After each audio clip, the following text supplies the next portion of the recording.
the wall, and the wall isn't like this type of wall. It's like a thin little metal wall, and you just hit it, boom, and you hear the shit reverberating, and you hear him and you hear the last ahs going like like, you know what I'm saying? And then he's dead. The next morning they put a yellow tape in front of his fucking cell, and we went on about our day.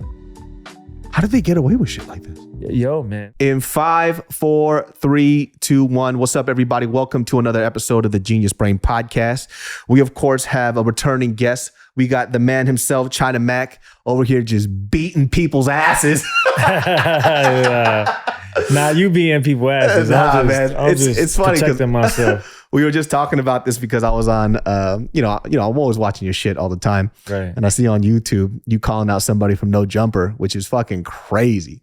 Like, it's so interesting to me when I see that shit in a good way, because I do appreciate people being called out for their shit, right? Because a lot of the times it doesn't happen now. And usually it kind of just stays online with just words. People just talk all wild and nothing else happens. And I think, people get really, really comfortable with that type of behavior. So like when I was like watching it, I didn't get like the whole glimpse of what happened, but why don't you break it down for like what the fuck was happening since it was on your YouTube?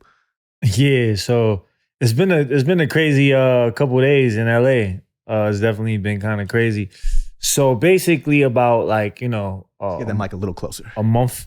Basically about a month ago, when I was out here last time, I met AD from No Jumper, and we were talking, and he said he messed with Mac Eats. And I'm like, oh yeah. I was like, you should come on my show, let's do something.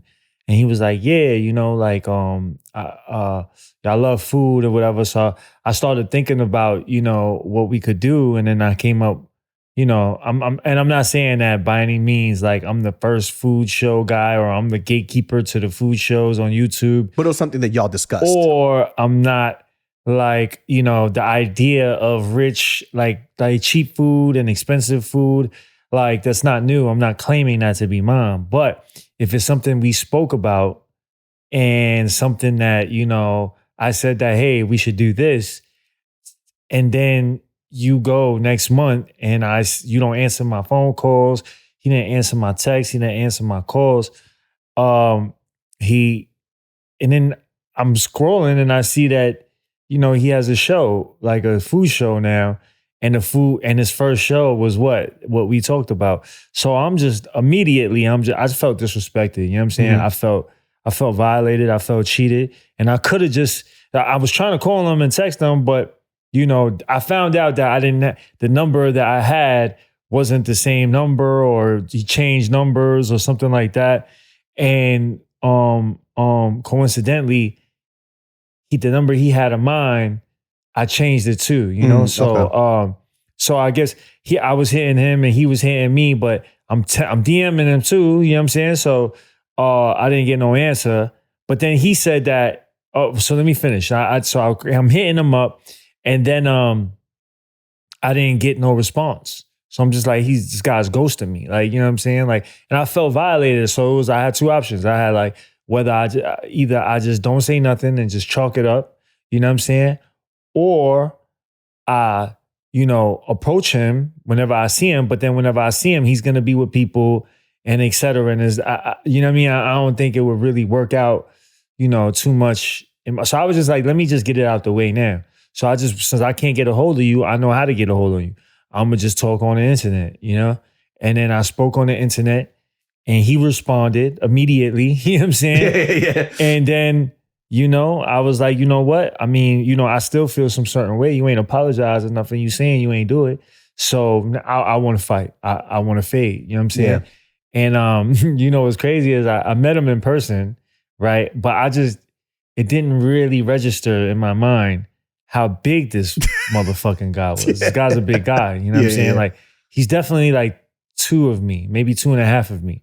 Like, he's taller than me by like, he's probably like 6'4", 6'5". God damn. I'm 6'1". I'm not a small guy, but I'm 6'1". But he's like big. Like bouncer big. You know what I mean? So once I'm standing, once I'm walking up to him, I'm like, damn.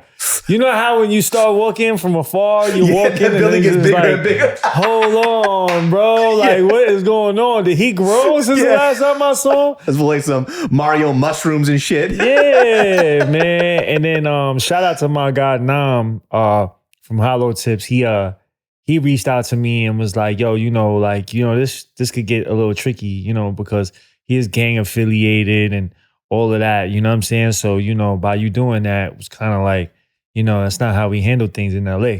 So I was just like, all right, well, it's done already, you know what I'm saying? So then he was like, all right, but you're going to have to give him the fade. I was like, all right, fuck it. We could give him the fade. I give it to him. You know what I'm saying? I feel like that's what's needed at this point, at this particular point. You know what I'm saying? Because it's like, in my mind, I feel like if you let somebody disrespect you, other people he's going to talk about it. Other people, his people will know about it. And then they're going to talk about it.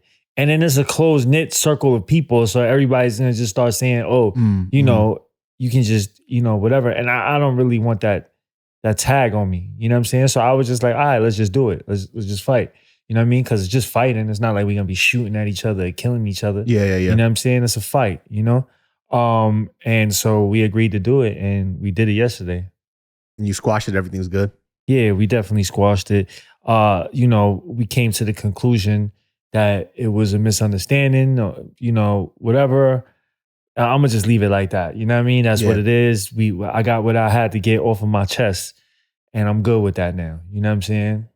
That's crazy, man. Like, it's funny because, like, I was mentioning to you before, a lot of people don't function like that, where, words get said and then there's no follow through. Right. It happens a lot now. Yeah, it's very, very fucking common, right? So especially on YouTube. Yeah, 100%, and it's interesting though, like, because I think you definitely had a lot more to risk because you're not from here, right? Yeah. Like, you have no affiliations here at all whatsoever. Yeah. So that was a fucking big risk.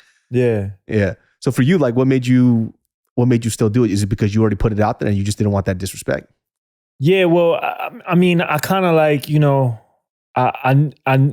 I knew that it wouldn't, at least in my mind, I figured it wouldn't get crazy, you know what I'm saying? Because, I know people, he knows people. It's not like he, of course, knows more people out here than me, but I know some hitters out here too, you know what I'm saying? So I know that it's mutual, like, you know what I mean? So I knew that it wouldn't really get, too crazy. That. And then I don't have a gang with me, so we ain't gotta, you know what I'm saying? It's just, so I figured that, it was just something I felt like I needed to do. You know what I mean? Not for anything else, because nobody knew about it. It wasn't it was all broadcasted on the internet or whatever, but I just felt slighted. I felt like, and I felt like because for some whatever reason, he felt like it was okay to do that to me. And I didn't feel like it was okay. So, we gonna do it like men. You know what I'm saying? And that is how I feel sometimes. We need to get respect, and a different type of respect. You know what I'm saying? Like, a respect from in the streets is different than respect, like, somewhere else, like in an office or something, Well, that's the hard part too. I think when sometimes people on YouTube, they forget how different worlds can be, right? So sometimes they'll place their opinions on things of a situation or world that they don't fucking know about, right? So they'll say things like, why would you do that? It's like, well, because you don't function in this world. People function differently. Right. Like, respect is given and taken away in different types of way. Like, it's not your world. Right. So your opinion here wouldn't get me anywhere. Right. Right. Yeah. So it's easy to be like, oh, that's so childish. You know what I'm saying? But, that's your world. That's how you live in your bubble. You know what I'm saying? But that's not what happens where I live and where I like, spend my time and do my business and, So I just felt like it was something that I wanted to do, and we did it. And, shout out to AD, shout out to him, like we shook hands. We had dinner after, like, me and Nam and all of us, we went out and had some dinner, and it was just, sometimes, listen, people look at fighting like, oh my God, like that's the last thing. Like, but I'm going to keep it real, man. The people that I still speak to, we had fights with each other in the beginning. Like, you know what I mean? One of my closest friends out here right now, you know, I met him when he was my bunkie and we had a fight. And when we was in prison, we was in the same cell together. He was like, like I was on the bottom bunk and he took, like, I came back, he took my bottom bunk. Like, you're not sleeping down here no more. You're sleeping. And I was there first. All of my stuff was there. He just moved all of my stuff to the top and like was sleeping on the bottom. So I was like, yo, that's my bed. And he said, he looked at me and he was like, it's my bed now. And he just turned this, like he rolled over. Like you ain't shit. Right. Yeah. Right. I pulled his ass right out the bed. Like, you know what I'm saying? Yeah. We started fighting, you know what I mean? Right there. You know what I mean? But he was bigger than me. He was like, you know, so I guess he felt like he could just do that. You know what I'm saying? He beat me up. You know, we was in the cell. We couldn't really move and shit. So I pulled him out the bed, started punching him. But he got up and then, you know, like I lost that fight. But, you know, I didn't lose the respect. You know what I'm saying? Like I gained the respect. And we never moved out of that bunk bed. Like we stayed there after that. You know what I'm saying? So it's like, you know, and then we started respecting each other. Like, you know, I lost that fight, but he had a, you know what I mean? He had something too. Like he knew that I was going to fight. You know what I'm saying? So, you know. I think that's the hard part too when, sometimes when I explain to like listeners about like how you grow up also predicates how you deal with situations. Right. Right. Like if you guys kind of grew up in any type of neighborhood where there wasn't a lot of money, it's kind of hood, it's a little ghetto. Usually what happens is if somebody picks on you, they take your shit, they're going to continue to take from you constantly. Right. Because you're an easy target. Yeah, you might get your ass beat if you stand up or whatever, whatnot, but you got to stand your ground at a certain point, right? Or it just happens over and over and over again. Right. And I used to see that shit all the time growing up as a kid. Right. It's like some of these kids, like they would just let people continually take from them. Right. And there's a certain point where you just got to stand up for yourself and do some shit. I mean, obviously within a modicum of shit, if somebody's got a gun to your fucking head, I don't suggest you, you know, but I'm talking about situations like that. Right. It's like you guys can scrap it out and see what happens. And even in this case too, you might lose, you might win, but you might gain some respect. I'm not saying it works in everybody's world, but you have to look at it through a very specific lens. And I think sometimes it's hard for people who haven't, you know, walked a mile in your shoes. Right. And they kind of see that, they go, why don't you just let him have the bottom bunk? Because it doesn't end there. You know? Right. Like if I let him have the bottom bunk, then, you know what I'm saying? Next thing you know, I'm gonna be fucking washing his underwear and fucking like, you know, doing whatever the fuck. Like, nah, you can't, you know, see, this is the thing. A lot of people that's watching this hasn't come from that, like, you know, environment, right? But sometimes that environment bleeds into your environment. So then what do you do then? Right. And so it's just better to like have that kind of skill set, or like, you know, would it be skills, or would it be have that type of mind frame too within your thinking? Because, you know, and this is something that I wanted to talk about too. Like it's something that, you know, us as Asians, we don't teach our children that. You know what I'm saying? We haven't been taught that. Like, you know, the same thing we're talking about. Sometimes you have to fight for your respect. You know what I'm saying? Sometimes, you know, when there's certain things you just can't allow somebody to do to you. You know what I'm saying? It's not like we're glorifying violence either. We're talking about like situational things. Right. You know, and sometimes you have to stand up for yourself. Sometimes, and it starts with the parents. It starts with the parents teaching the kids that, and we haven't been taught that. So our generation, most of our generation, Asian people in America, has been like, you know, has been taught not to do that. So it's important for us, our generation, to teach our children, hey, not to behave like animals or anything like that, but you know, when you are around some wolves and some you know how to handle yourself, like, you know what I'm saying? I always tell it like this. It's like, maybe not if you guys, you might be thinking, oh, you're saying I should always like throw fists. No, it's called like setting boundaries, right? And I think a lot of the times too, people forget to set boundaries. Like, hey, this is where I draw the line. Right. You can't step over this fucking line. Or it's yeah, gonna be a problem. a lot of people feel like they're uncomfortable with that. You know what I'm saying? But you're gonna have to deal with that uncomfortability, or else you're gonna get more uncomfortable. Like it's just gonna come with more uncomfortability. You know what I'm saying? Versus just checking something like, in the beginning, you know what I'm saying? Kind of, a lot of times it doesn't even have to get there. You know what I'm saying? You just have to show that you're not with it. I mean, we talked about the story too on this podcast where, there was a guy who came in and, we're sparring with a bunch of friends and we always go really light, very technical. Yeah, your head might bop back a little bit, but there's going to be no teeth knocked out, no black eyes because it's like technical sparring. A guy comes in and my buddies talked about this on the podcast too because they've never seen me angry. I don't get angry like that. Like there's no point. Like I'm a very jolly fucking guy. All the time. Yeah. And the guy comes in and then we kind of, we tap gloves real light when I'm throwing light and he throws a haymaker on me. Bam. And I just see stars, right? And then after that, I just went red. And I just beat the brakes off this fool for the next like 20 minutes. And everybody was telling me, hey, we're good. I was like, no, I'm not good. Because he has to learn, you can't just fucking do that to me. Because I already know, like, he may not be doing it. You beat him for 20 minutes? No, for like 20, I wish it was 20 minutes. 20 minutes? No. What the hell? No, it was through the whole round. I just beat the brakes off this guy, right? And it wasn't because I was trying to be tough or anything else like that. Is that I knew what his objective was. It was, I'm going to come in, I'm going to knock out this YouTuber. I'm going to make some content off of this shit. And then that was going to be his medal for the day. But it's like, if I let him do that, I guarantee you there would have been a clip recorded the next day and it would have been posted up. But you didn't see any recording, did you? Because he got his ass beat, right? He wasn't going to post that, right?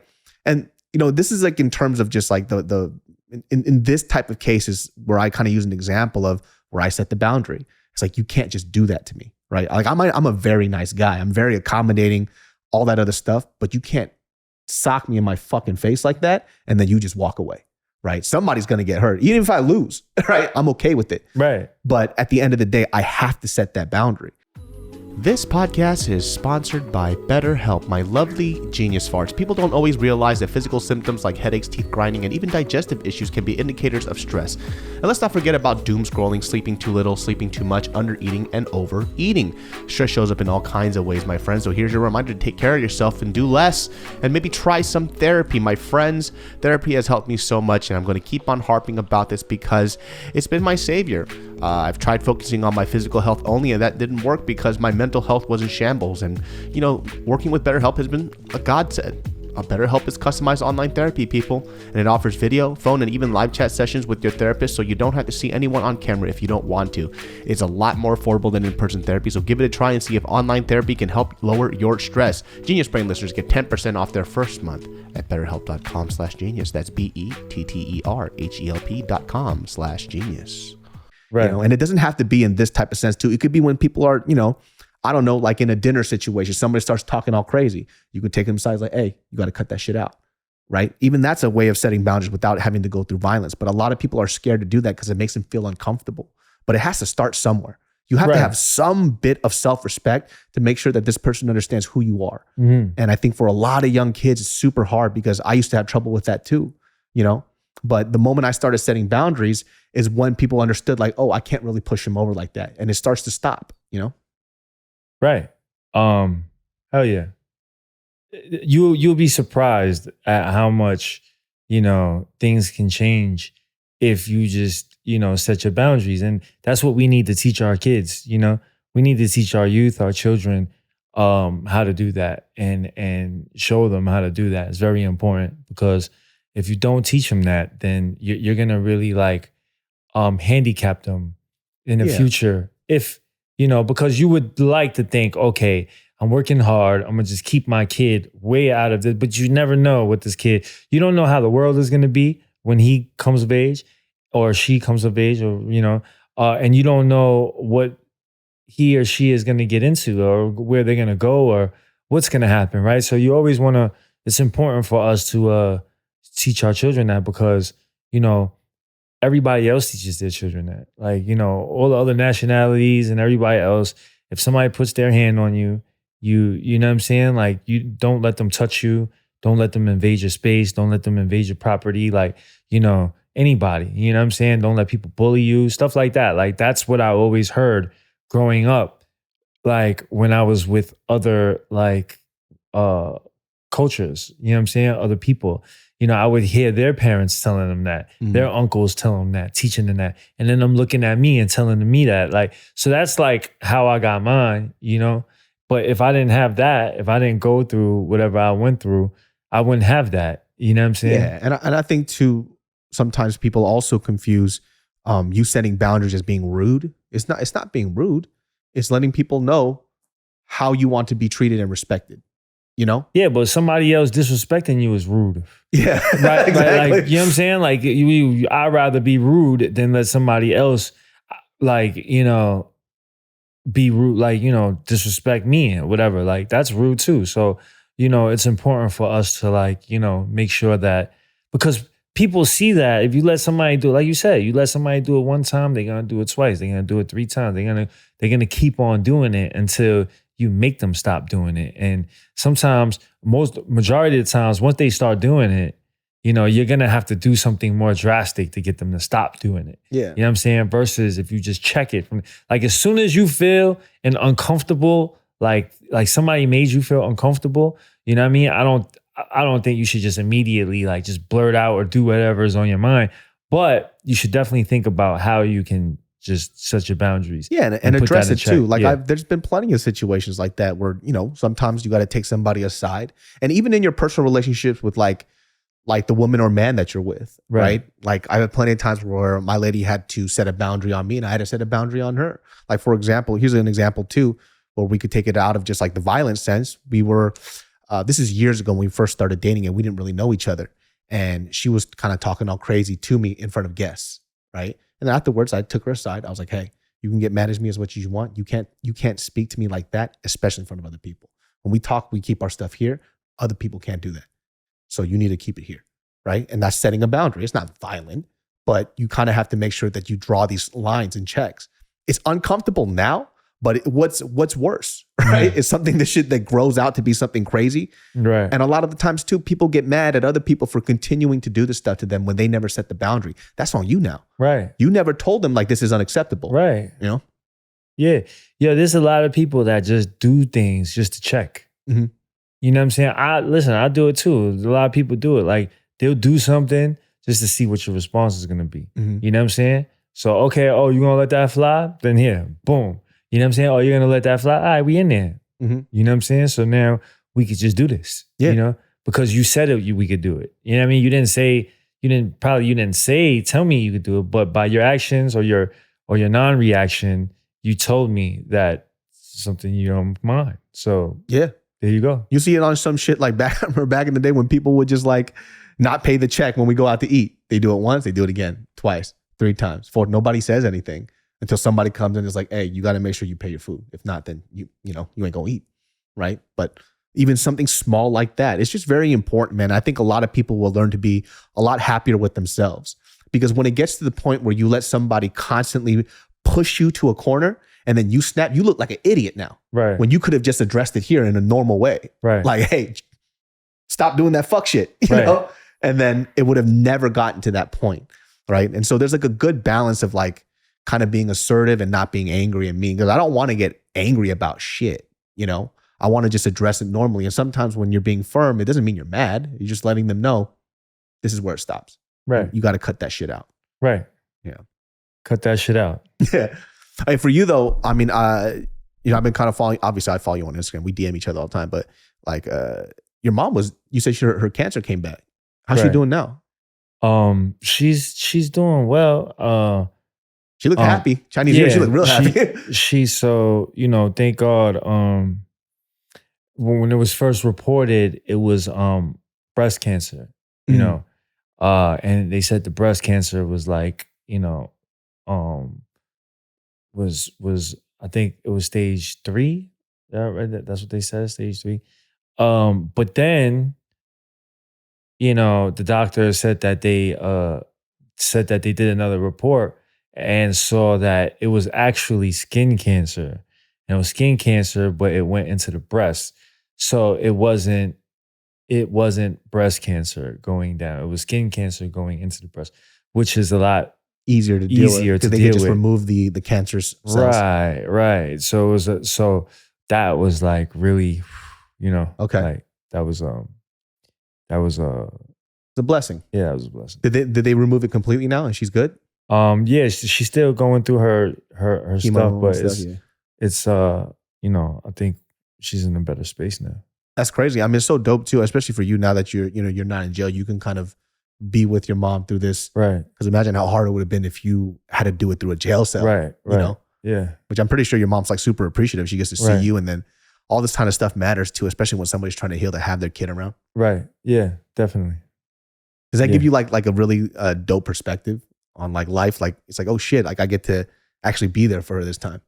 Yeah, I mean, it definitely, it's definitely something that, makes me feel better, when I could just drive her, like if she, oh, you got a doctor's appointment, I'll drive you, just take care of her, just show her that there's somebody else there that cares. So yeah, it's very, it's rewarding, because I haven't had that chance before. What was your relationship like with your mom, like growing up? Were you always really close to her? See, me and my mom is like, we had a love and hate relationship. You know what I'm saying?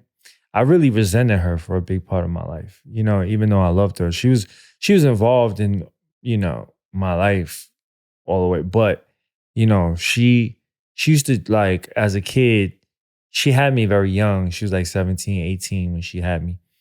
And she just came into the country. She probably had me the year after. Like, she didn't speak English. She didn't have money, you know what I'm saying? So she had me, but she was really rarely with me. She used to always just leave me here, leave me there, have me with my grandmother or have me with my aunt. But I used to be so bad that nobody wanted to take me, So like, but I would do it purposely, because I know when I'm bad, my mom would come pick me up. So I would just do wild stuff. Like I'll piss in your drawer. I'll do like wild stuff. Yeah. Like I'll break a window. I'll just do whatever, right? Because I was just mad. Like I just felt like, like I remember vividly my mom like dropping me off. And then like, I'm grabbing at her leg. Like, please don't leave me. Don't leave me. Like, I want to be with my mother. You know what I'm saying? And it felt like she just used to always leave me, and that like, I resented that, you know what I mean? Yeah, so me and her, and then once I got a teenager, like, when she wanted me to be more there, I was like, nah, fuck that now. Like you abandoned me. Yeah, it's over now. Like I'm not staying here. Like, so I really, really young, like 16, I was out the house. Like, shit. Yeah. Yeah. I was always out the house, always running away, like, because once I got to the age where I had friends and I kind of understood things a little bit better, I just didn't even want to be near my mom anymore because I felt like it was like me getting back, you know what I'm saying? And then, then I started going in and out the prison, like, jail system and stuff like that. And, it was just, my mom was always there, but, I don't think we really healed from that, like from the beginning stuff, And I recently just looked at that like, damn, that's something that I need to address, you know what I'm saying? While I have the opportunity to, because that plays a part in my, like, how I think right now, like, that's, and then sometimes recently I looked at it like, damn, mental health is something that, none of us really think that. Well, I grew up thinking like, oh, we don't need that shit. Like that's 100%, that's for weak people. That's for crazy people. That's not for us. Even though I went through mental health like in the system, but I never really took it serious and stuff. You know what I mean? But recently I was talking to my friend about, the same thing about my mom and stuff. And they was just like, yo, maybe that's something that you need to like, speak to somebody about, see a professional about, because, that's something that has even, I kind of, what I've learned, what that did to me as a kid, like with my mom leaving me and all this stuff, like, that still affects me to this day. Right? Not to the point where I'm thinking about that particular thing, but what that made me do in terms of like, building this wall, like, building this, like, just to be able to deal with it and be able to handle it, what I started doing, my defense mechanism, right? That affects my relationships to this day. It affects how I deal with people. It affects with how I deal with my personal relationships, my friend, significance, and, all of that stuff. So it's something that I recently said, like, that's something that I need to address, you know what I'm saying? While, I have the opportunity to. Yeah. So for you, do you feel like a lot of maybe like the relationship you have with your mom, does it also kind of seeps into the way, like specifically your personal relationship with women too? Do you feel like there's like an abandonment issue with like girls that you're with? My lovely genius farts, thank you for supporting our sponsors such as Babbel, because now I'm not out in these streets doing dirty things because, well, guess what? Your boy needs the paycheck and I love Babbel. Remember, I don't sponsor things that I don't like, and I fuck with Babbel heavy. For most of us, learning a second language in high school or college wasn't exactly a high point in our academic careers. I remember when I took Spanish, I tried learning it. It was not fun, especially because the Spanish that I was learning wasn't applicable when I was speaking it. And listen, I'm on this journey to learn Spanish, and Babbel has been there for me. Babbel teaches bite-sized language lessons that you'll actually use in the real world. That is super important. The stuff that you learn in books in school is, look, it teaches you the language and the words and stuff, but it doesn't actually teach you real world application, and that's the stuff that matters the most. Babbel lessons were created by over 100 language experts. With Babbel, you can choose from 14 different languages, including Spanish, French, Italian, and German. Plus, Babbel's speech recognition technology helps you to improve your pronunciation and accent. Because don't you know, people hate it when you don't get the accent right. What's the point of learning the language when they don't know what the hell you're saying? Right now, save up to 60% off your subscription when you go to babbel.com/GB. That's BABBEL.com/GB for up to 60% off your subscription. Babbel, language for life. Yeah, like it's hard for me to connect all the way. You know what I'm saying? Very hard for me to connect. Because you get that defense up. Yeah, like once I get to that point, I just you like shut down. Like, right. Good. Yeah. So that's really been that's been something that and that on top of me being in prison for all that time, like people leave all the time. You know what I'm saying? Like, I had plenty of girlfriends when I was locked up and they just leave. You know what I mean? Like you go, and that hurts. Like, when somebody that because when you're in there, you don't have nothing, and you look forward to somebody that still sees you as a person, somebody that still, cares about you, somebody that still is involved, you're not dead to them. You know what I'm saying? Oh shit. And I didn't think about that. And that's so important, because once you're in there, you die. You know what I'm saying? Like you die to people. Like, you know what I'm saying? Like people forget about you, your friends, people that every day that you see right now, whatever, some people's going to keep you in mind and write you and visit you and do everything but there's going to be a lot of people, majority of people is just you're going to be dead to them. Like it's going to be the same thing as you dying, right? Because they just forget about you. And then when you pop, oh my God, I missed you, so much. But how much did you do that? How much did you really miss me? So that made me just really, it made me just not really get close to people. Yeah, there's a trust issue there, right? Right. Especially too, the way you described, I didn't even think about that. Kind of when you're in prison, the idea your humanity kind of gets taken away. Right. Right. And so when you have these people in your life who kind of remind you that you're a human being, that you have feelings and these emotions, and you kind of open yourself up to them and they bounce. It's like, fuck. And then you do it again, you get fucked over again and again and again. And eventually you just start to scab over a little bit. It's like, oh, I know this situation because we're going to get close. I'm going to probably say some important shit to you. And then when it gets too weird or difficult for you, you're going to leave.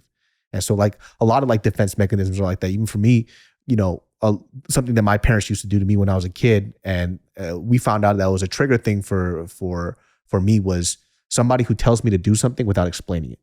Was something my parents used to do to me all the time. Just do it. Why? And they used to beat my ass if I asked why.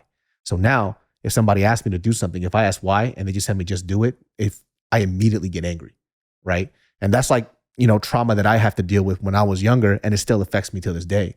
Sometimes too, I have to apologize to my father because he'll do stuff it's not even bad, but I'm so used to him calling me dumb, stupid, an idiot, you're useless, when I was younger. Right. Whenever he asked me to do something, the first thing I do is get fucking mad. I try to pop off. Right. Because I'm so accustomed to somebody calling me dumb. Right. You know, and now I have to like check myself. It's like, oh, he's not even doing anything. Right. But you know, when we get emotionally scarred and we don't deal with these emotions, and it's actually really dope that you're kind of unpacking this shit, because most people won't even do that. They'll just be like, fuck everybody else. I know what I'm doing. And they'll just move on, and they'll continue to ruin their personal relationships, you know? Right. Yeah, it's something that I see like that's happening. I'm just like, okay, something's going on here. You know what I'm saying? And you know, it's important that when we see something that we're doing wrong, you know, that we have to try our best to check it, or else it's just gonna, you know, it's gonna just keep on happening. You know what I'm saying? Yeah. And then it's just gonna, you know, it's not gonna be good. You know? So you haven't had this conversation with your mom yet? I haven't. When are you planning to have it? You know, I plan on having it soon. Yeah. You know I mean, it's gonna be some shit, dude. Right. I mean, the hard part is like, I think as we get older too, you know, we also sometimes forget that our parents were kids and teens. You know, like your mom had you when she was a teenager, and I'm pretty sure she still wanted to have her teenage life. She wanted to be young. She wanted to do this, but she sometimes forgot that, oh, I brought this kid into this world. He's my responsibility. Right. And so those things kind of mix, where they have this responsibility of this child that they love, but they still want to keep their independence as a kid themselves. Right. And so it just, you know, the problem with that is that you have a child that's collateral, you know, and your direct actions affect this kid without even you thinking about it, because you're trying to live for yourself. But the moment you have a kid, you get to live for yourself, but you also have to live for this child as well. Right. Because what you do is going to dictate how that kid is going to be in the future, you know? I think a lot of parents, that's why I always say, yo, there should be like an IQ test, you know, before you like have a baby. You know what I'm saying? Yeah. Like there should be some type of like a course or seminar or something, like, you know what I mean? I mean, it's hard, man. Like I always say to you, some of the best people in the world aren't allowed to have kids, but some of the shittiest human beings pop out like 6 or 7. Right. It's the craziest thing to me, man, when I see that. Right. But yeah, so it's definitely something I plan on working on soon with my mom. You know what I mean? Yeah. Well, did you ever mention like what happened to your pops? Is he still around? I don't know where he's at. I haven't seen my pop since I was like 5. Oh shit, super young. Yeah. Right. So he breezed on me too. And I'm just like, you know, No as a trust kid, issues. as a kid, that shit is like, you know, damn, man, like my pops is gone. He don't want to be with me. Like, and so it just feels like, damn, nobody wants to be like, you know, so fuck it. Fuck everybody then, you know? That's how I started being. And I just started acting out. And it just made me just like, you know, just keep on doing it. And your mom was so young, she couldn't even see these things. Like she didn't know what was she going didn't on. understand. Yeah. She didn't understand. She's just like, oh, this kid's acting up. But she probably didn't understand one of the biggest reasons is like, it's abandonment issues. It's like, Pops left and now you're leaving me over here and you're leaving too. Like nobody fucking wants me. Right. You know? And when you act up, grandma doesn't want me around either. It's like, I have nowhere to fucking go at this point, you know? Right. Yeah. So everybody watching, man, make sure you you know, don't do that to your kids, man. They might end up like my ass. It's hard, man. And you know, being a parent is so fucking difficult. Like I get scared to have a kid because I don't know if I'm going to be a good parent. You know, hopefully I will be. But then the only thing I could hope is that, you know, we become better parents than our last, and we just kind of evolve after, you know, which is like the difficult part too, because I like even now I think about having a kid. I feel like I'm still a kid. So it's like, I like to be responsible for somebody else's well-being fucking scares the shit out of me, bro. Like, I don't even know what the fuck I'm doing every day. I wake up and I'm over here walking trails and shit, you know, just kicking bags. And then next thing you know, I have a kid. All that shit stops. Scares the fuck out of me, man. I think you're ready. Baby, I don't fucking know, man. I think you're ready. I mean, you know, sometimes, you know, so sometimes you don't think you're ready for something, but, you know, you won't be ready until you're there. You know what I mean? Yeah. I think you'll be fine. I think you'll be a great father. You still doing music right now? I haven't been doing music. I saw you were doing a track with fucking Cmac below. Baby, let's get it on Hood. 5-5 Creed. 5-5 Creed on Hood. Yo, man, Crip Mac, man. Yeah, so I did a song with him. I actually Yeah, that's like the only song I made in a long time. You know? Shit, when's that dropping? The song is done. I mean, I want to shoot a video for it while I'm here. So man, that dude is one of the most fascinating people I have never met. I can't stop watching his shit because it's crazy to me how much he doesn't slip up. I'm waiting for him just to say like, because he'll say things in fives all the time, right? So even if he's calling somebody out, right? He'll be like, you a bitch, you a bitch, you a bitch, you a bitch, you a motherfucking bitch. And I'm waiting for him to slip up, but he always hits the 5 and his vernacular is always the same. Right. Like how often do you have to do that to where you never slip up? Right.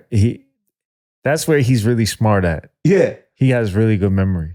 Bro, when I saw this fool over here just fucking... this fool went to Skid Row and he's just coming up to people like, never commit suicide. Everything gonna see all right. I'm like, yo, this motherfucker crazy, bro. Yo, he is the illest, man. Like I mess with him, you know what I mean? Because I know life dealt him some crazy cards, you know? Like, and life dealt me some crazy cards. So I see a lot of similarity with him and me, like certain things, you know what I'm saying?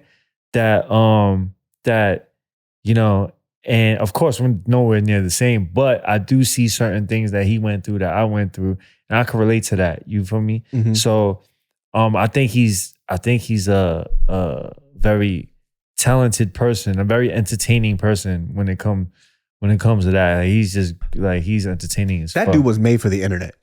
Yeah. Like he is made for the fucking internet. I'm telling you, like it took me probably about a couple of months to understand what the fuck he was saying because he kept switching out words. So I had to pause and rewind. I'm like, what the fuck does that mean? I didn't know what a sitch was for the longest time. I was like, what the fuck is a sitch? And I had to sit and think for a second. I was like, hold on a second. It's bitch. Yeah. So I was like, yo, this guy. And so after all these stuff started clicking, I'm like, oh, now I'm starting to understand his lingo a little bit. Right. And the only time I heard him say B when he said beautiful. Yeah. Like, he needs a dictionary. He does. We need a Cmac dictionary. Hey, if he launches Cmac, if you're listening to this shit, if you launch a Cmac dictionary, that shit will sell like hotcakes. Yeah, let's make it happen, Cmac. That motherfucker would sell that shit out so fast. And I think what I like about him so much is he really does have a hustler's mentality. He's nonstop. He continues to create content no matter fucking what it is. Doesn't really look back at what he posts. He just posts and he continues to create no matter what. And that's something to be appreciated because that's actually really fucking hard. Right. You know? What, to be able to just post and just go? Yeah. But I think sometimes you have to like look back and like kind of, you know, see what's working and what's not. You know, for sure. But I think a lot of the times, like when it comes to creation, we get stuck on the creation part without actually action. So we have all these like thoughts and ideas, and then we don't, you know, put in the action, then it goes to waste. You know, him on the other hand, he has like even like a quarter of a thought, and it's just, you know, it's just fucking out there. Yo, but that's how I am too. That's why I say there's a lot of things that he does that I'm like, yo, man, like there's like a lot of similarities. Like, you know, he does a lot of things I do type shit, you know, like, and it's crazy to me. I'm just like, damn, we're so different. Like, but yeah, that's kind of like how I am too. Like, that's how I was when I was just putting stuff out, fucking like, you know, and just really not looking at the analytics and looking at like, you know, how we can make it better. You know what I'm saying? You really kind of caught your stride with Mac Eats. Like that's something that I would definitely say is something that most people can't do because of how you're plugged. Right. Right. Like because you're so plugged into the culture, it allows for this thing to happen. Right. Like if I wanted to copy what you did, I wouldn't be able to do it because I'm not plugged in like that. Mm-hmm. You know what I'm saying? Also, too, those people in the videos make my ass sweat. Like I get, you know, I'm like, oh shit, you know what I'm saying? But because that's something that you did really, really well. When I saw you did Mac Eats and you revamped it, I'm like, this is your shit. Like, because nobody else can do this. It's just not possible. Somebody could try, but it would sound very disjointed. right? And I feel like the guests that you have on Mac Eats are people who are on the fringe, which people don't really associate good food with them. Right. They just think that, oh, these motherfuckers are just thugs. What the fuck do they know? Right. But you kind of you kind of humanize them a little bit. Right. Which is actually really fucking dope. Right. Thank you. Like humanizing these people are where you kind of really get to see them shine, right? Because at the end of the day, people are people. And most people don't really care to look at somebody like that. And you know what happens when you break bread with somebody, you really get to see what they're about. Right. Yeah, man. I think, thank you for that. I think a lot of people don't, it's good to hear like that when people realize that and people see that and people appreciate that. That's something that I try to do, you know what I mean? And to be honest, it's something that I do for our Asian people. Like I know a lot of people, like a lot of Asian people, I don't know, I'm pretty sure a lot of Asian people watch my stuff, but there's a lot of Asian people that don't watch my stuff, right? Because they're just like, I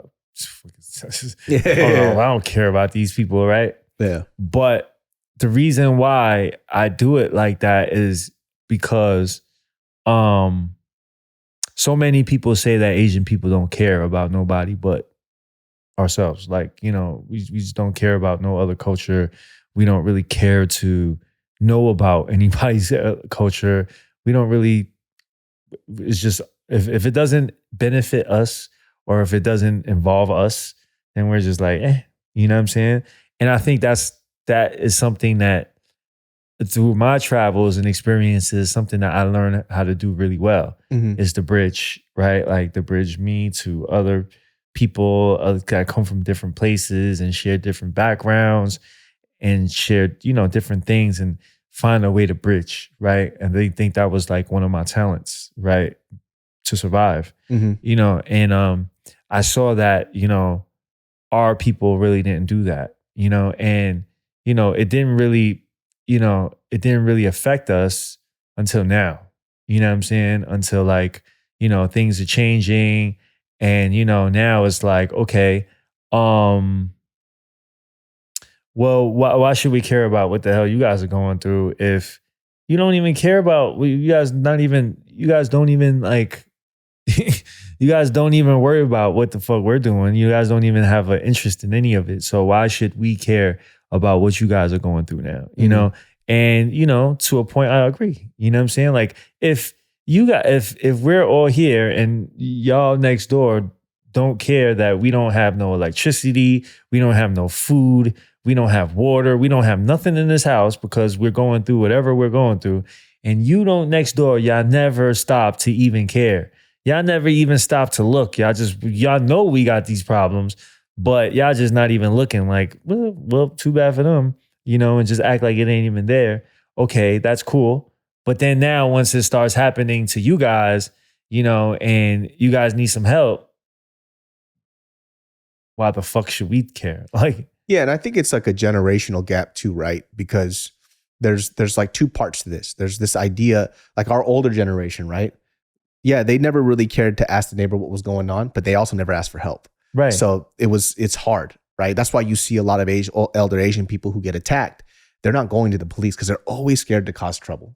Right. And so for them, there was a language barrier. There's a culture barrier. They don't understand anything because the only reason why they came to this country was to start a better life. As long as they have food on the table and they're keeping their head down and they're working, they don't worry about governments. They don't worry about politics. They don't worry about anything.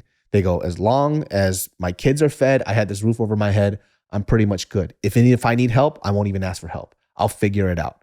And I think that's what a lot of these older Asian American people have. But that was the set foundation of what people kind of view Asian Americans as. Right. But, there's a younger generation that's a little different. They're a little more plugged in, right? They speak English. They know the language very well. They understand like American culture. And so, but because of I wouldn't say that behavior per se, but the older generation and how they dealt with things, it now bleeds over to us, right? So when we have a problem, even though we were outspoken about other people's causes, they go, well, your parents didn't care. Well, those were my parents. This is me now. Like I'm plugged in. Like I'm here to help out. I'm here to speak out. So if I ask for help, it's hard sometimes too for people just to do the right thing because it's the right thing to do. Right. Because they always need something else from it. It's like, if I do this good thing, what are you going to do for me? When really, if you are quote unquote inherently a good person, you just do things because it's the right thing to do. Right. And I think a lot of people have this false sense of what a good person is. Mm-hmm. You'll see it. You'll see it a lot. They go, oh, you didn't help me, so why should I fucking help you? Oh, so you weren't actually a good person. You just did it for the clout. You liked how it made you look as a human being. You never actually cared. Right. You know, and I've been seeing that a lot lately, and it sucks, you know? Right. Right. And yeah, so, you know, that's why I started like, you know, doing it Mac Eats the way like that, like kind of just bridging, you know what I mean? Like showing like not showcasing the bullshit and the you know, the attention grabbing stuff. Like I go in these neighborhoods, I don't even ask them about their gang affiliation or who got shot or what happened here or who got killed here. Like, you know, I know that if I did do that, that would make the ratings jump. You know what I'm saying? But I'm not here to highlight that shit. Yeah, I'm not here to highlight that. That's not what I want to do. What I want to do is highlight the good, right? And kind of humanize it, you know what I'm saying? And kind of let other people know about these other cultures. And it's just not other cultures, Asian cultures too, because me growing up as a Chinese American, I remember looking at like, you know, like like the Chinese people that raised me and stuff, like they looked at Vietnamese people like, you know what I mean?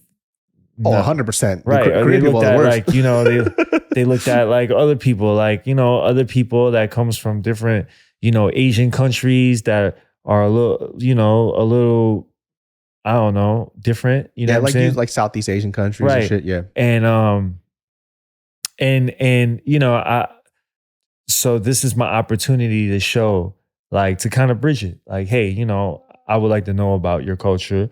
I would like to know about your food, and I would like to show everybody about it. And you know, people love me for that. Mm-hmm. You know what I'm saying? People really, really love me for that. Like, you know what I'm saying? And you know, it's just really a blessing for me to be able to do that because, you know, it's rewarding. Even if it doesn't get all the views, or even if it doesn't get like a shit ton of, you know, attention, it's just good to know that, yeah, there's people really out there messing with me because I cared enough to showcase them. You know what I'm saying? To like, you know, to put them on the map. And what I realized is people just want to be respected for what they do too, to be looked at like humans. You know what I'm saying? To, you know, so I really love what I'm doing with Maggie's. I really enjoy it. I think a lot of people enjoy it too. And I think in this like oversaturated market with like food videos, you definitely bring something in very unique. Like once again, there's not many people that's going to be doing what you're doing. Right. Like it's just not because they're not going to try to copy it. Everybody tries to copy everybody's shit. I mean, how often is there ever original content now? Right. It's just there's a certain moving piece that happens. And that moving piece is you. It's like wherever you go, it's probably going to work out that way a lot better. And it's smart. And I do appreciate the fact that you're not asking them about, oh, like, who'd you kill? Oh, where did you guys, what's the first time you ever fucking ran up on somebody and you fucking did a job? Because that's already kind of feeding into this idea of what people already know about them, right? It's like, well, let's share something. Let's talk about the food and the culture behind it, right? Because a lot of people don't know these human beings and they kind of automatically judge them right off the jump. And I think that's like, it doesn't also allow people to become better either, because if you only expect trash from this person, how do you think they're going to behave, right? If you go, this is all you're going to be, then why would they ever try to shoot for something else? Right. You know? Yeah. Right. Yeah, I mean, it's so that's what I come from that though. I can relate to that, you know? Like I can relate to that, and I want to just, you know, I want to showcase that. And that's what we've been doing with I'm really proud of that show, Mac Eats. Like it's my thing. What's the best thing you've eaten on the show? Best thing I've eaten. So let me tell you, I'm not a food critic. Like people be like, oh, you need to describe the food better, and like you need to. No, you don't. Right. So this is what I'm saying. Like, listen, I'm not Mark Wiens or like whoever these other like, you know, guys are that can do they describe food in a very eloquent way. You know what I mean? They know all the words and they know, you know, all the stuff to describe food. I don't give a fuck. right? Like, I describe food how I want to describe food. And if you want to listen to somebody that's more eloquent with their words and describing foods and flavors, then, you could watch them. But I do something they can't do, you know what I'm saying? So I like to focus on what I do, right? And what I do is like, use food as a way of breaking the ice. You know what I'm saying? So my show isn't particularly all about food. The food is the shiny thing, you know what I'm saying, that gets people interested, you know what I'm saying? But it's really the stories and the culture behind the food. So, my favorite food that I had, it's a few, but definitely one of them is in Cambridge when I went to go see my bro Millie's, and he brought me to the Haitian community out there. Their Haitian food is fire. Is that the first time you had Haitian food? First time. That shit gets spicy too, bro. Look at this guy. Let me tell you something. Look at this guy's face, bro. You're traumatized, man. This motherfucker made me your fucking cheeks is red. Look at you, man. Let's tell you something, man. We went to Howlin' Ray's, right? And you guys know, if you've been watching me, what Howlin' Ray's is. Howlin' Ray's, by the way, has some of the best fried chicken ever. And but I know their shit gets spicy. Their shit get real spicy. Right. And I only went up to like, I think hot. And when I had the hot, I just had one bite and I was good. I shat my spirit out my asshole, dude. That whole night. I thought I was going to die. I was that bad, huh? I was suffering, man. I ain't going to lie. The next morning when I used the bathroom, I forgot all about what I ate. You know what I mean? It was early. It was like 6, 7 in the morning. I woke up, used the bathroom, sat my ass down. And when that shit came out, I was like, woo! What in the world is happening down there? That shit is prison treatment, bro. I don't know. That was burning. It was burning, man. Bro, you had the fucking howling. I know. But what was for my Mac Eats show? It was, I have a show. I have an episode of Mac Eats. You definitely handle heat better than I do. I was surprised you fucking actually ate that shit. I can handle heat. I just don't really like to handle heat. You know what I'm saying? It's like, why? Yeah. Yeah. I like spicy food, but it's like, it's good that I can handle. You know what I mean? Yeah. Anything past what I can handle, I could bear it. You know what I'm saying? But what's the point? Why? Like, I'm not enjoying it. You know what I'm saying? It's burning my mouth. It's burning my tongue. I'm crying. My fucking butt cheeks is clenching. Like, you know what I'm saying? It's just not fun. I don't understand why, like, you guys like that. Some people love spice. I don't get it either. Like, I like spice food. I like the taste of it. Like chilies and peppers and stuff. But there was like this whole psychological assessment of it. It's like people enjoy the pain and the burn, and that causes like a euphoric thing to happen in your brain. And so people get addicted to that feeling. Right. And that causes them to enjoy spicy food. But I like spicy. I like the taste of like roasted chilies and peppers. Like the heat is there, but the flavor is really fucking good. Right. That's what you get in like, that's why I like molcajete, like roasted salsas, right? So you have like the peppers, but they're roasted. So they're very deep in flavor. It kind of brings out the sweetness and the sugars and stuff like that. I enjoy that. But when I'm eating this food and suddenly I'm like on the toilet and I'm calling for Buddha, God, Vishnu, all these different deities. Vishnu. You know what I'm saying? These motherfuckers I don't even pray to. Allah. I'm like fucking alhamdulillah. Somebody fucking save me, dude. I'm not trying to have that shit. Right. Some people love it. I don't fucking get it. Yeah, I think if you can't taste the food and all you taste is spicy, is like, what is the point? You know what I'm saying? Like, that's why I love sriracha sauce. It's like it's a good amount of heat. It's a decent amount of heat. It's not that you're not gonna be shitting fireballs at the end of the day. What's your favorite food then? I love Asian food. All types of Asian food. Oh, let me ask you this. I always ask people this shit, and I'm always so curious. So you're on death row. You got 3 fucking meals: breakfast, lunch, and dinner. It doesn't have to be one item per se. You know what I mean? It could be a spread. What's your breakfast? What's your lunch? What's your dinner? I'm on death row. That means I haven't had like any like civilian food for a while, right? I think I would go with some Cinnamon Toast Crunch. This motherfucker. Right? I'll go with some Cinnamon Toast Crunch. All right. I'll go with a nice smoothie of some sort. Maybe, peanut butter and banana and, oatmeal and like stuff in it. I would definitely go with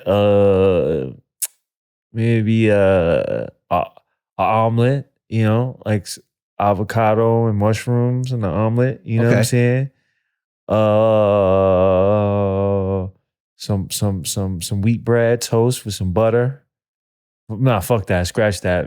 Bagel. Yeah, you gonna die, bro. Right, yeah. Don't worry about your figure. Leave that shit alone. Yeah. Fuck that shit. Let's get a bagel with some peanut butter and jelly on it. Butter, butter with peanut butter and jelly and some, bananas and stuff in it. That for breakfast. All that. Lunch. Some Xiaolong Bao. Okay. Some Xiaolong Bao. From where? Din Tai Fung? Where is that? Bro, you never had Din Tai Fung? I don't think so. Maybe. Damn. Yo, you never had Din Tai Fung, bro? Where is it? Yo. When are you leaving? You're making me feel uncomfortable right now. Bro, okay. Din Tai Fung is a Michelin-rated spot. It's originally from Taiwan. It started off at this small shack. They built it up to 4 or 5 story, but now it's an international brand. You have one in Arcadia. You have one all over the world. But Din Tai Fung is Michelin-rated, the best Xiaolong Bao you'll ever have. For real? It like the skin is so fucking thin and delicate. Then you have the broth on the inside. I gotta try that out, bro. Yeah. When are you leaving? Yeah, I leave Sunday. Hey, we're gonna eat at Din Tai Fung, and then this is gonna be your standard for Xiaolong Bao. Okay, I bet. So when I go on my death row trip, I want some Din Tai Fung. Okay. Some Xiaolong Bao. I remember when I was locked up, I used to think about Xiaolong Bao. I used to be like, wow. For real? Yeah, like it's the little stuff. Like, you know what I mean? Think about the Xiaolong Bao. I think about the kanji with the what is it? The century egg. Yep. And the century egg and shit. With the what is that? The Chinese donut. Is that what it is? The youtiao? Yeah. In Cantonese, you call it yao cha guai or something like that. But that I thought about that a lot. Like, I don't know why I thought. Oh, you know what else I thought about? The preserved vegetables. It was like the little green. The green preserved vegetable shit. I love that stuff. You know what else I thought about? You know the rice roll with it has that bread in it with the fried stick in there. Oh man, yeah, bring that to me. I'll eat like 5 of those. Oh man, if you out in Long Beach, right? There's a Cambodian joint called Phnom Penh noodle. Bro, their fucking porridge with the century egg shit with the fried donut. Oh, they do that too in Cambodia. Yeah, so Cambodian food, they have that too. Cambodian porridge is fucking fire, dude. Is it really? It's hella good. I gotta try that. Yeah, Phnom Penh out in fucking Long Beach. Shout outs to them. Love that restaurant. Food is fucking delicious, man. Their porridge, fucking. You gotta send me the the name. I'll go slide. Yeah, over. man, you gotta slide over. They know who the fuck you are too. Yeah. So like that place is delicious, man. I go there all the time. It's so fucking good. Yeah. Word. All right, let's get back to this death row thing. So I think at lunch, dinner, definitely a steak, medium rare. Okay. Or like a cup of red wine. Okay. You know what I'm saying? Some Rasta pasta. I need some Rasta pasta. Okay. Okay. You like Rasta pasta? You know I know what Rasta pasta is. Yeah. I need some Rasta pasta with it. You know what I mean? And for my dessert, I want me a cheesecake from Junior's. Okay. you about to send somebody over to get it across the bridge and shit? P. Diddy style. P. Diddy that shit. But yeah, man, I think, I'm a simple man. I think that you can send me off with that. When you were in jail, did you think about food a lot like that? I did. Cause man, I saw this video of you recently where you made this fucking prison ass meal you burned off the plastic off of this kettle shit. What the fuck was that? I was mind blown when you were cooking the meal with your homie. Yeah. Like I didn't understand like how crazy that shit was. Yeah. Like y'all literally chefed up a whole fucking meal off of this kettle. Yeah. And a can. Yep. I could see you there now. That shit's crazy. I could see you like chefing it up. Like, I don't know why, but I could look in the cell and see Dave there like this. I was like, how do you like yours? Hey, bro, whatever you guys do, protect me. Don't fuck me in the ass. I'll cook breakfast, lunch, and dinner. Just don't fuck me. Right? Your boy got hands, but I'm soft. All right. Like it was definitely, there's like, I've never seen some more creative people than in prison, because how does the saying go? With disparity comes ingenuity or something like that. Some shit that sounds hella smart. I don't know what the fuck that is. Something like that. Like when you don't got it, you got to be creative. Mm-hmm. You know what I'm saying? Like when you got it, it's like it's coming. So I ain't really got to be too creative. But what's like a common like all around every prison person makes like food like spread? What's that? So that's basically like you take yourself a bag of chips, maybe hot Cheetos, Doritos, whatever. You get a big bag of chips, crunch it up, crunch it all up until it's like flaky, like it's just dust, right? And then you put you take some cheese, like a couple slices of cheese, you rip it up, drop it in there with it. And then you take some noodles, some ramen noodles, you crunch that up, and then you put some ramen noodles in it. And then you put, whatever meat you have, maybe a summer sausage or... Where do you get all this stuff? You get it from commissary. Okay. So in prison, they sell you stuff, but they sell you all like bullshit, garbage, like snacks and chips and all preserved stuff, stuff with preservatives and shit. And you could get, in prison I was in, you could get cans and, tuna fish and Jack Mac cans fish and all of that stuff in prison, not in jail, not in county jail. So in county jail is a spread. So you put the noodles in there, then you put a beef stick. What I used to do is I take the beef stick, split it, right? Take a razor, split it, and then you make it flat. And then you take some matches and you burn the beef stick with the matches. And then all of, it turns into a little charcoal, charred, like a char flavor like to a charred, beef stick. Delicious. And then, you just this is blowing my fucking mind. And then you just rip up little pieces and you put it in this bag of chips with cheese and all the other stuff, right? And you put some hot water in it. It has to be burning hot water, like 190. And then you put it you put enough in it and then you just wrap it up and then you just let it sit and it turns into a brick. It'll be all condensed and all of that stuff would be condensed. And then you just bust open the bag and you have a brick, a disgusting looking brick. Let me ask you something. Do you make that shit now for fun? I made it a couple weeks ago. Yo. I actually have the taste for that shit sometimes, man. I just want to eat it, bro. And it's so bad for you. It's just bad. It's just so bad. But is it because the prison food is so bad? You guys have to be smart and just make some shit. Yeah, you gotta.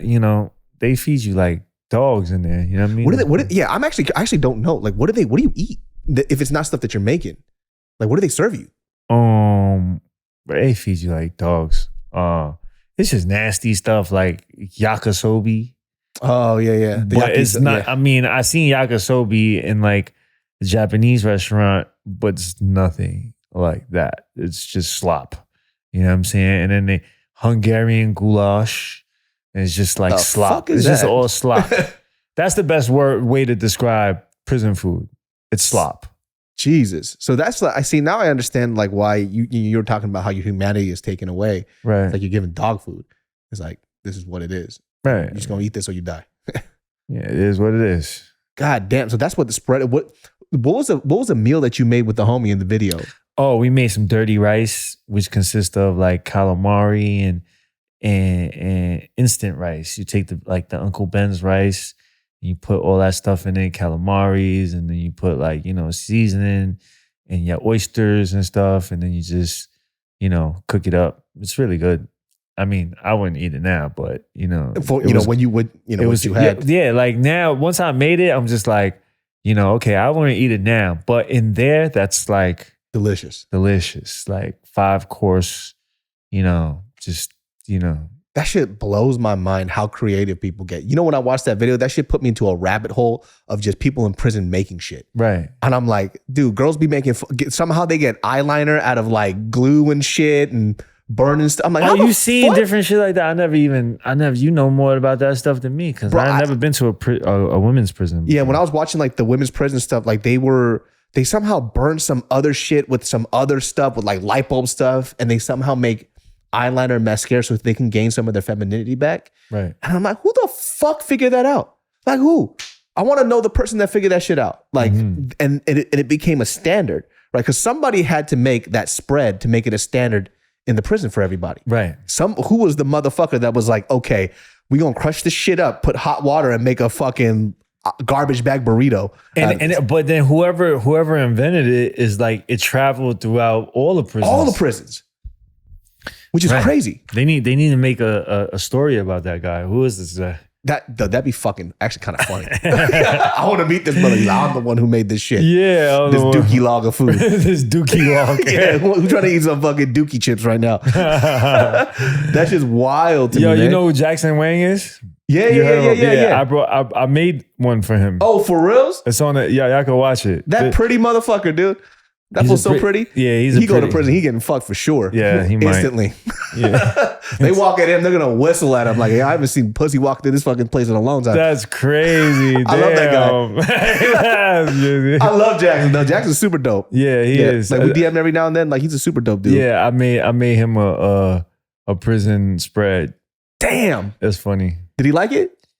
He said he liked it. He loved. Well, I don't know if that was just him saying that he liked it, but yeah, he loved it. Really?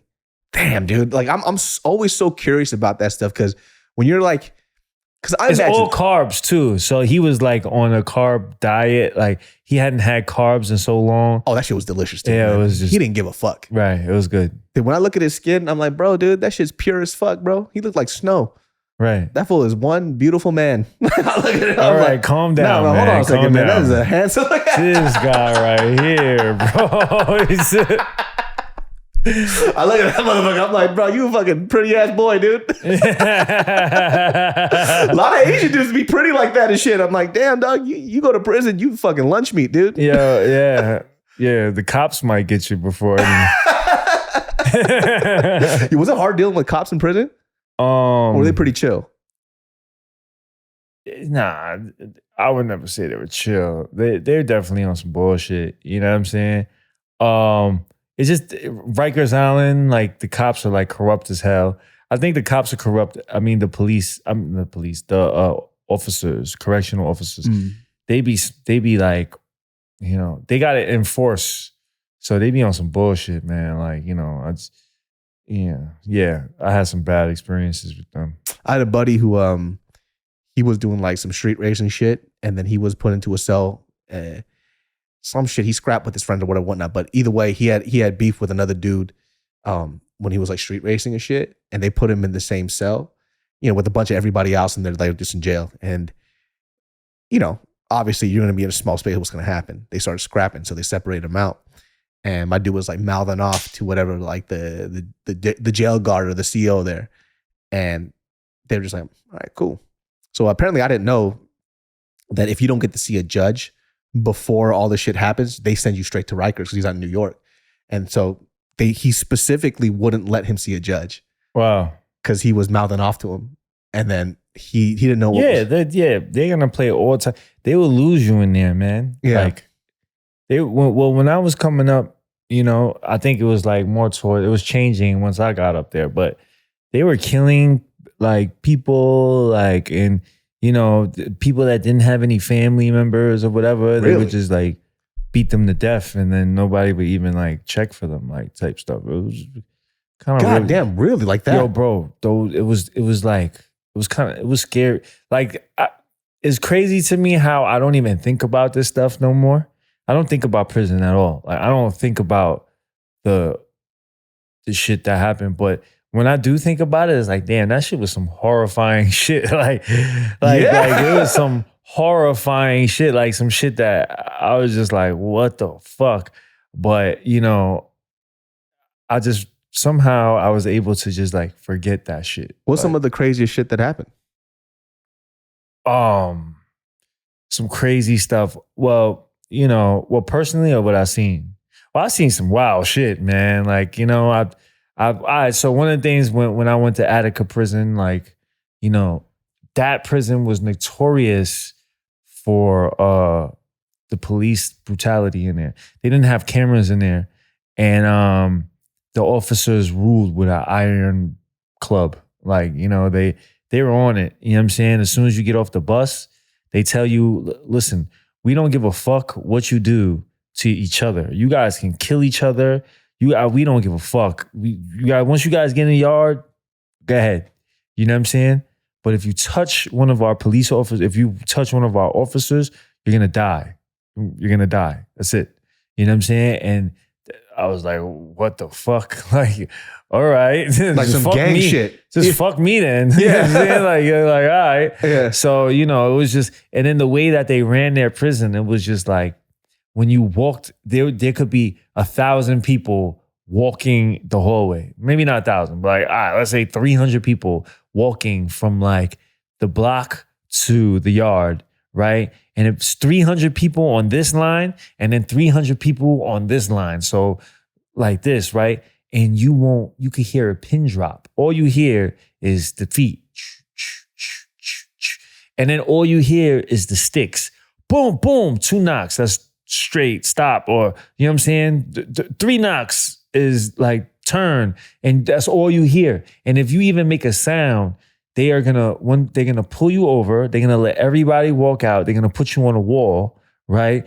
And then once all the lines go throughout the door, you will be standing there on the wall with like fucking 15 gigantic ass like officers, like big bear looking motherfuckers, like dudes that been upstate and never left the jungle, like the mountains and shit. Like they eat goat milk. Yeah. Like they grew up on goat milk. That makes them big as hell. These grizzly motherfuckers. Yeah, giants. Like, and they just standing behind you and they're just like, you know, they'll put you on a wall. They'll say hands on a wall and then they'll spread your feet, but they'll spread your feet far. So it's like, you know what I'm saying?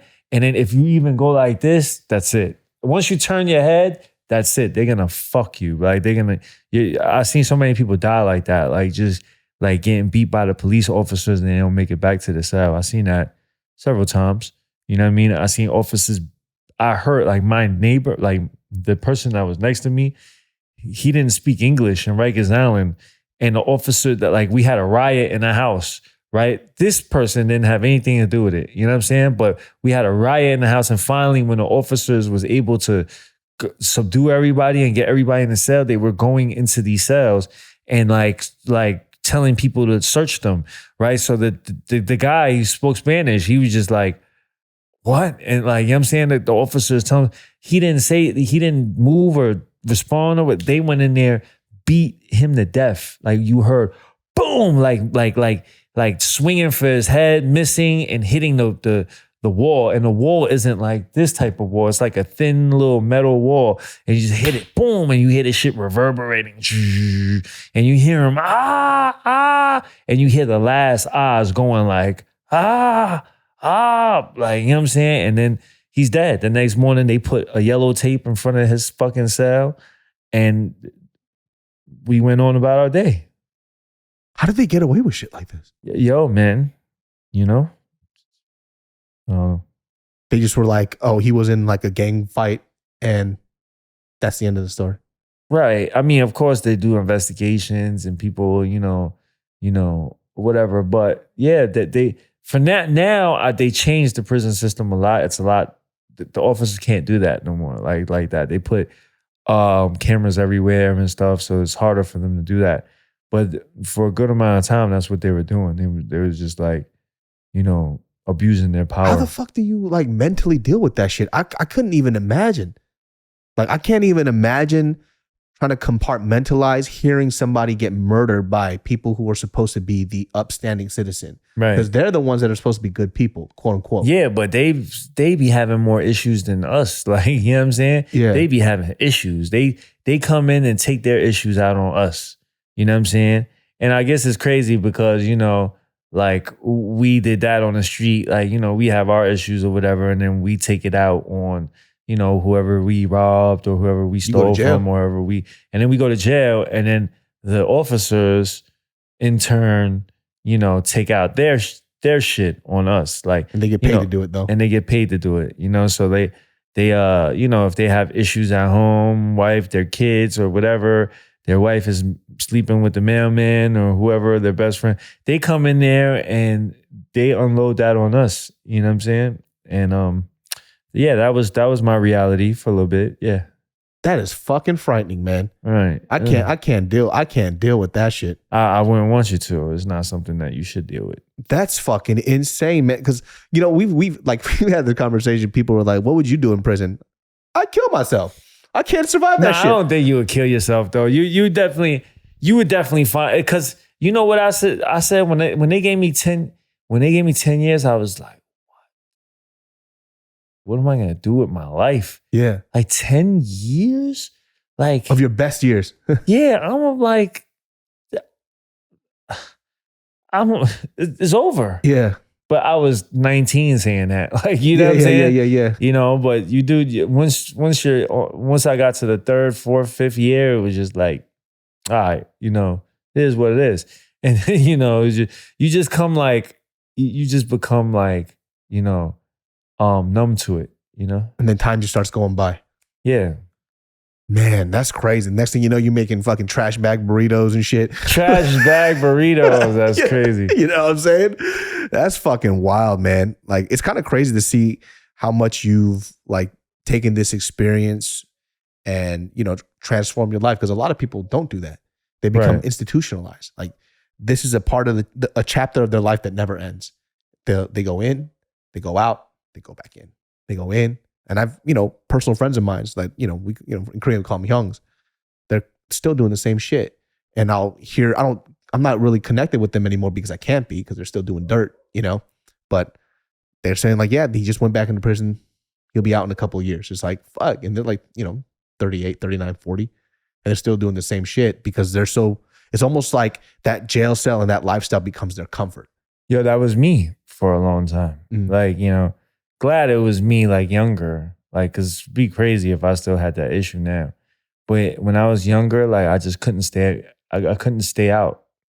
You know, like, I'll come home, be home for 3 months, 5 months, get locked back up doing some dumb shit. Come home for a long time. A year was my longest time that I was home, and I would just always just keep on going back. Like, where is he now? Back. So, you know, I could definitely understand that. And I'm so glad that, you know, it's not like that no more. You know what I mean? Like, I don't want to go back, you know? And because it was like, I was watching, like, I was seeing all these old people coming in with new numbers. How long you got? 5 years, 10 years, 15 years. Oh, I just came home from doing 20 years. You was home for 6 months and now you got another 15 years. Fuck, and man. I'm just like, man, no. Yeah. I can't do that, man. Like, I can't envision myself dying in there, you know? What's the thing that you enjoy the most, you know, being out of prison? Like, what's the thing that you kind of appreciate about your freedom the most? Sex. Let's go, baby. Pussy. Yeah. Yeah, I didn't know if I could say it. I didn't want to, you know, but yeah, that. You say whatever the fuck you want on this goddamn podcast. Who the fuck cares? He said, pussy. Let's go. That's funny. Yeah, but that's definitely one of the things that I miss the most. You know, of course, you know, my family, being with my mom, stuff like that. But pussy, yeah. Yo, that's the other thing that I'm thinking about is like, how the fuck are all these dudes in prison And you guys can't get pussy for that long. That shit's rough. Bro, it's really a deciding factor for you, for me, man. Like, I'm never like, going bro, back. like, I'd never, hell no, because it's just, I like sex too much for me not to have it. You know I'll tell you saying? this. If I'm in prison for 10 years and I get pussy once, dude, I'm crying. Like, I'm literally crying as we're fucking. Like, just fucking, just bawling. Yeah. It's bad. And then like, it's also like people like, they make like makeshift pussies. The fucking fifis and shit. Yeah, fifis. And in New York, we call them Susies. Oh my God. Yeah. Dog, see, this is the thing too. Like, I've never been to prison, but all the homies tell me about the shit. Yeah, this guy has an infatuation with that shit. He be studying, he be watching all that shit. Listen, I love, like, my habit that I have, and this is why I have a random, like, just this textbook dictionary of knowledge. It's like, if something interests me for a second, I'm reading about it down to the T. You know what I mean? And I have like this random like knowledge about shit because I'm so fucking curious about stuff. And so like just that too, like it's weird, like the different names of something. And I want to know, it's like, who the fuck we need a documentary on the Fifi guy. Who the fuck is this guy? Who's the Fifi guy? Yeah, the Fifi guy and the fucking Dookie Burrito dude need to have a conversation on one table. And like, how'd you do this? Like, how'd you do this? That's funny. That's just fucking wild to me, man. See, this guy, don't go to jail. Nah, you need pussy. Trash. It's and jail is so bad, like it's just not worth it. Like, some things is worth it. You know what I'm saying? Like, some things would be worth it for me, but a lot of things, most of the things, it's just not worth it. Like, they just strip you of your humanity. They strip you of your they strip you of being a human. They really do. Because the first thing they do is they strip you butt ass naked. And then, you got to fucking turn around and spread your ass cheeks for another man. You got to cough. And you got to do that like a lot though. Like every time you go on a visit, like you got to, when you get on the visiting floor, some shit in there, you got to strap your pants and turn around and spread your, like bend over and spread. So you have another man. I've never seen my asshole before. Have you ever seen your asshole? No. Right. I don't know what my asshole looks like. I'm not flexible enough and I'm too fat. But another man has seen my asshole before. And like another random person has seen my asshole. A bunch of them have seen. I just don't, it's always made me uncomfortable. Like, yeah, I don't think I could ever that's probably the most scarring thing about prison is like somebody just digging into my ass. It's like, hold on a second, bro. If I knew a CO that always fucked with me and he was going to check my ass, I ain't wiping. I'm like, you about to see everything. Here we go. Let's go, dude. I'm dead. He said I'm not wiping. He's going to hate me. He's like, yep, I saved this fresh ass dookie for you. Enjoy, bitch. I would fucking hate him. Well, I can't deal with that shit, man. Oh, before we end this podcast, man, like what are you working on? Like what's your next shit? Well, the thing that I really wanted to talk about here was the petition that we started for Citizen app. Oh yeah. To put Asian languages on their app. And if you don't know what Citizen app is, it's an app that tells you what's happening within your community in real time. So a lot of so Citizen app is in 60 major cities, 10 million users. So it's already up and running, but they don't have it available in Asian languages, only in English and Spanish. So what happens is like, say you're in New York City or you're in San Francisco or wherever the hell you're at, and somebody is on the street attacking somebody or just not even attacking anybody, just like, harassing people, right? Somebody's gonna put it like, upload it and then incident happening here, boom, and then you'll see it, right? So now if you see somebody doing some crazy stuff, right? Our grandmothers or anybody, if, of course they would have to learn how to use it and stuff like that. If it was accessible for them in their language, then they would be able to see like, okay, maybe it's not time for me to travel right now. Now it's not the time for me. Yeah, I'm not going to go outside. I'm not going to go to the train station. I'm not going to go shopping right now. I'm just going to stay inside. And that's so important because it's in real time. Our people, like Asian people, like, our grandmothers and mothers and, people that can't read or speak English, they got to depend on the news to find out what's going on, in their community. And the English news is first, but they're not going to report it until like at least an hour, 2 hours later. And the Chinese, Korean, and everybody, all the other news is ain't going to report it until like 5 hours later. So you have a window period of all of this time that these people in this area are not even going to know what's going on right down their block. So for instance, this Brooklyn shooting, right? In Brooklyn. And let's just say the dude was shooting, he shot the train, and he's walking around, shooting people, picking people off. If that app now, let's say there's a grandmother that's coming down, she's getting dressed, putting on her jacket, and getting ready to go to the train station, right? She's walking out and she walks down. So let's just say she walks to the direction of the shooter, boom. You know what I'm saying? Now, it's game over. Now, if she had the app, and it reported, oh, boom, what does it say? Shooting in this vicinity. Oh, it's right here. Close the door. I'm not going outside until it's over.